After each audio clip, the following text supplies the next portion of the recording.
Tes guides te passent ce message. Clairement, ce qu'on te dit à l'heure actuelle, c'est que ça y est, la page est en train de se tourner, tu es en train de clôturer ces vieux schémas. Les difficultés commencent à s'apaiser, s'amenuiser derrière toi. Et aujourd'hui, ce qu'on te dit, c'est que fais pleinement confiance en ce que tu mets en œuvre. Nous sommes là pour t'accompagner. Donc garde confiance. Celle-ci va prendre toute son apogée, notamment dans 3 mois. On te parle d'une période de 3 mois où en fait tu es en train de recréer quelque chose de neuf, de retrouver une nouvelle force, une nouvelle vitalité. Tu prends conscience de ton pouvoir créateur. Donc aujourd'hui, on est sur un message des guides, donc vous conviendrez que on va sur quelque chose d'un petit peu différent de d'habitude. Alors, qu'est-ce qu'on te dit? On te dit simplement d'avoir confiance, d'être dans la culture de la positivité. J'irai approfondir un petit peu sur ce point. C'est surtout regarde un petit peu le chemin parcouru et regarde derrière toi quelle belle personne tu es, ou en tout cas que tu es en train de devenir. Arrête de cultiver des pensées négatives, et parce qu'elles rappellent à toi des vieilles émotions qui en fait sont encore aujourd'hui source de création, de conflits, de frustration. En fait, tu te pardonnes pas. Tu te pardonnes pas les erreurs du passé, mais regarde un petit peu en arrière et dis-toi que tu as fait à ce moment-là avec les moyens que tu avais. Tu avais pas, peut-être pas la même force, tu te faisais pas aussi confiance qu'aujourd'hui. Donc, on te dit clairement que l'heure est dans un vrai tournant, un vrai changement. Cultive cette positivité. Alors, d'abord, dans un premier temps, regarde toujours le verre à moitié plein plutôt qu'à moitié vide.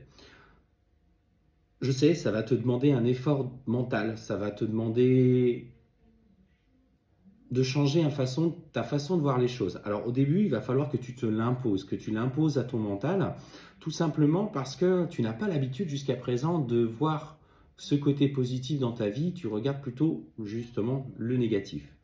Donc en te forçant à changer par rapport à cette culture de bien-être, par rapport à cette confiance retrouvée, ça va devenir au fur et à mesure un automatisme. Ton inconscient va faire une bascule. En fait, tu es en train de refaire une reprogrammation personnelle. Donc cette reprogrammation, comme toute chose, elle a besoin tranquillement de se mettre en place, de trouver un automatisme. Et cet automatisme, tu vas devoir te le créer par toi-même. Et ce qu'on te dit, c'est que cette reprogrammation va apporter du changement dans ta vie, un changement positif. Et on te dit, aie confiance, parce qu'il notamment, il y a un changement qui doit s'opérer par rapport notamment à un homme. Il y a un homme, en tout cas, autour de toi, qui aujourd'hui te fait encore du mal, ou du coup te fait encore souffrir. Et on sent qu'il y a des conflits autour de lui. Il est là pour te déstabiliser. Il est là pour te frustrer. Il y a des disputes, des conflits. Et là, on sent que c'est vraiment encore dans cette situation présente. On voit qu'il y a même de sa part une intention, si tu veux, de te manipuler. Dès que tu fais quelque chose, il est dans la critique, il est dans le jugement, tu n'es jamais vraiment épanoui. Et pour moi, aujourd'hui, c'est clairement le message, c'est clôture notamment ce chapitre. On te parle vraiment de cette force retrouvée par rapport à cet homme et ce changement, ce déménagement. Tu le quitteras de toute façon, on sent que c'est très clair. Ta force, tes convictions sont là, beaucoup plus présentes. Alors bien sûr, effectivement, cette notion de laisser de côté une vie matérielle, alors des choses que vous avez construites ensemble, va te poser des questions légitimes par rapport à l'aspect financier. Mais comment je vais m'en sortir? Comment je vais parvenir à subvenir à mes besoins, ceux des enfants? Ma situation sera beaucoup plus précaire. Mais ce qu'on te dit, c'est que derrière cette étape, cette épreuve qui se profile un petit peu à l'horizon, mais pour moi, c'est qu'une étape difficile.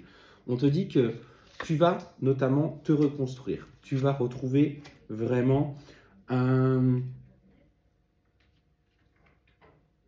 stabilité dans l'amour que tu auras vis-à-vis d'une autre personne. On sent que cette relation qui devient instable va devenir du coup quelque chose d'extrêmement fort. Et il y a une vraie évolution qui est en train de se mettre en place à ce niveau-là, mais parce que tu auras clôturé dans un premier temps ces premiers conflits, tu aurais résolu ta situation personnelle. Et ce qu'on te dit, c'est qu'au niveau financier, il y a de l'instabilité, effectivement, mais que tout est à l'œuvre pour s'arranger. Ne plonge pas, alors là, pour le coup, à titre personnel, dans des addictions. Je te dis ça parce que là, j'ai ressenti ça, dans des addictions, peut-être prise de médicaments, peut-être un peu excessive, parce que trop de doutes, trop d'angoisse, tu n'arrives pas à dormir, tu es toujours constamment sur le qui-vive et le pied de guerre. Clairement, pour toi, on te dit que émotionnellement, tu vas t'en sortir. Donc ne plonge pas dès que tu peux, dans trop de difficultés, parce qu'on te dit que ça pourrait énergétiquement te nuire. Alors attention, là-dessus, s'il y a un traitement médical, allez sur le traitement médical que du coup votre médecin vous a conseillé. On n'est pas là pour contrecarrer. Mais si à un moment donné tu sens que tu peux t'en sortir, consulte ton médecin, parle-lui-en, va voir un psychologue ou un psychiatre et évoque avec eux justement cette problématique que tu aimerais trouver. Un bon compromis, un juste compromis pour trouver ton équilibre.